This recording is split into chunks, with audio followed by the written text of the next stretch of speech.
Hi, this is Munson with Munson Music, and we're going to talk about how you can play a song called Whiskey Bent and Hell Bound by Hank Williams Jr.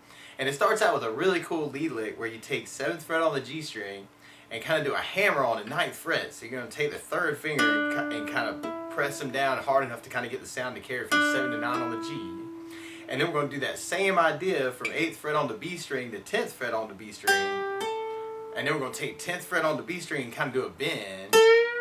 And then do another bend, and then come back to 8th fret on the B, and then 9th fret on the G, and then 7th fret on the G, and then 9th fret on the G, 8th fret on the B, and then we go back to 9th fret on the G, 8th fret on the B, and then there's this really cool crazy lick at the end where you go 7 on the high E, and then 9 on the G, 7 on the G, 10th fret on the B, and then 7th fret on the G, and then 10th fret on the D string. And then we hit 8th fret on the B string twice. So we got 8, 8, and the notes you're actually playing, you'd be going D, E, G, A,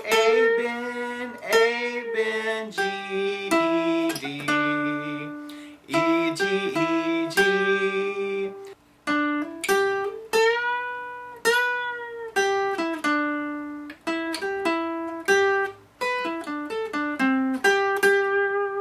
Would kind of be that last little intro lick.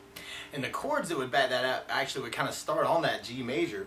And the way you play G major, first finger is going to go to the A string on the 2nd fret, second finger is going to go low E on the 3rd fret, and third finger is going to go to the high E on the 3rd fret.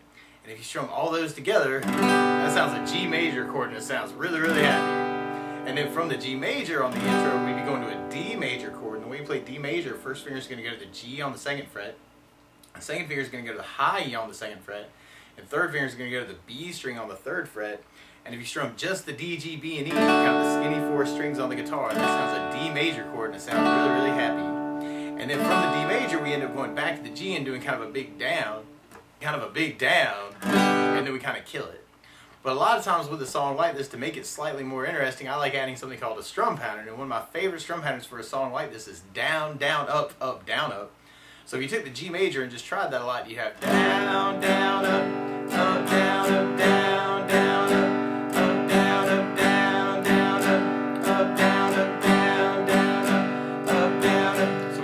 Chords for our intro, you'd have the G down, up, down, up, D down, up, down, G with a big down.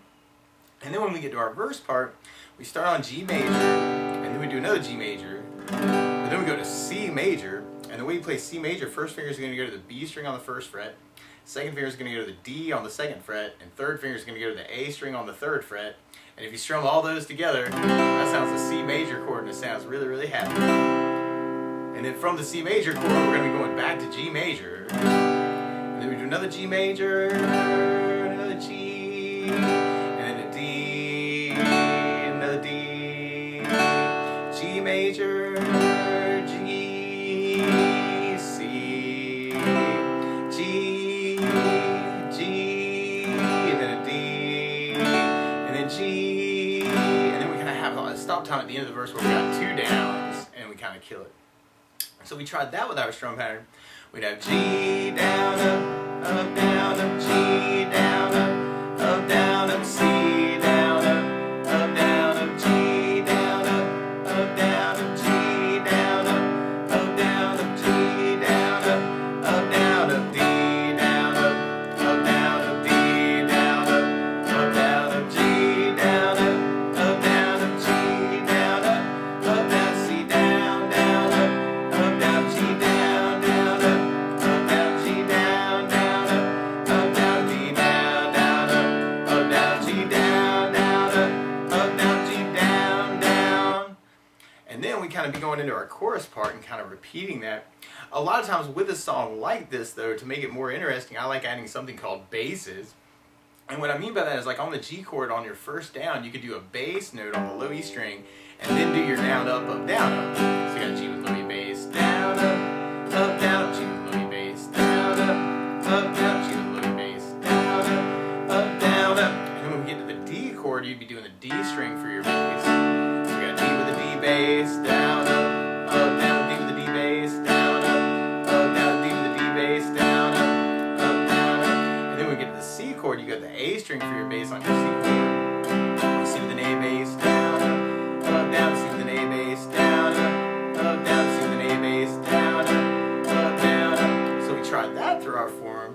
We have the G with low E bass, down, up, down, G with low E bass, down, up, down, C with an A bass, down, up, down, G with low E bass, down, down, G with low E bass, down, down, G with low E bass, down, down, D with the D bass, down, down, D with the D bass, down, down, G with low E bass, down, down, G with low E bass, down, down, C with an A bass, down, down, G with low E bass, down, down, G with low E bass, down, down, D with the D bass, down, down, G with low E bass, down, down, G down, down. It's kind of a stop time thing.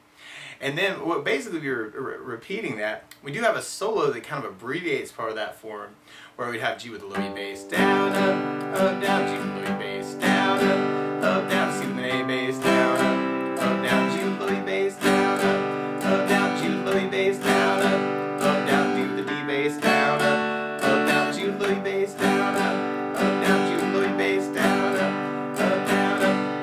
And later on in our verses and our chorus, actually, we end up kind of playing through that G with the stop time with the two downs. But another thing I would think about adding to this song, though, is something called country feel with your bass notes. And what I mean by that is, like, a lot of times in a country bass line, you play your root, which is what we're doing right now for our bass note, and then do a down up, but then you play something of the chord called the fifth. And if you're on a G chord, G, A, B, C, D notes would be fifths. So on the G chord, you could go low E for your bass, and then a down up, and then D string, and then a down up. So low E bass, D string bass, G with low E bass, D with the D, or G with the D bass, G with low E bass, and D bass. So you kind of get that root fifth that the bass player is normally playing. And then on your D chord, you'd have the D string for your first bass, and then the A string is the fifth. Because A notes are kind of a fifth from D. So now you're going D string bass, down up, A string bass, down up, D string bass, down up, A bass, down up. And then we get to your C chord, you can do the A string for your bass. And the fifth of a C chord is C, D, E, F, G notes. So what you want to do is kind of take the third finger and kind of move it to the low E on the third fret, and that gets you the lowest G on the guitar. And some people actually even set it up with 3 and 4 to kind of cover those third fret notes. But I kind of like the moving idea because it gives you a little bit more staccato kind of bass. So you do the A string bass, down, and then move to third on low E, down, up, A string bass third, low E bass third, A bass third, low E bass third, and you get to your C chords. So we tried that with the country feel. We have G with the low E bass, down, up, D bass, another G with low E bass, down, up, D bass, down, C with an A bass, down, move low E bass. We have the G with low E bass, down, up, D string bass, G with low E bass, down, up, D string bass, another G with low E bass, down, up, D string bass, and then D major with the D bass, down, up, A bass, down, up, D bass, A bass, back to G with low E bass, down, up, D string bass, G with low E bass, down, up, D string bass, C with an A bass, down, low E bass third, G with low E bass, D string bass, G with low E bass, D string bass, then D with the D bass, A string bass, back to G with low E bass, down, up, D bass, down, G with low E bass, down, up, D bass, down, up. And then there's kind of a tag at our very, very end, kind of an outro, where we do the G chord, and then the D chord, and back to G. And then at the very end, we got kind of a down, down, up, down. It's kind of a stop time thing. Another thing I would think about adding that's not actually in the recording is something I call a country tag. And what a country tag is, a very cliche kind of lick that you hear in a lot of traditional country. And for this one in G major, you play the low E on the third fret, and then open A, and we do a hammer on the first fret, and then a hammer on the second fret. So it's kind of a double hammer on the A string where I'm playing open A, putting my first finger down to carry the sound of first fret, and then putting my second finger down to carry it to second fret. So I got 0, 1, 2, and then you go D string open, and kind of do a hammer on the second fret, and then do a pull off to kind of get the sound to go back to the open D. So we've got D string, hammer on the second fret, pull off to open, and then open G, and then at the very end you do play a big G chord. So you'd have 3 on the low E, 0, 1, 2, 0, 2, 0, open G, big G chord, or G, A, sharp B, D, E, D, G, G chord, to kind of end it. At the very, very end. That's just something else you may want to try and add. But that's the basics of how you would strum through Whiskey Benton Hellbound by Hank Williams Jr. So good luck.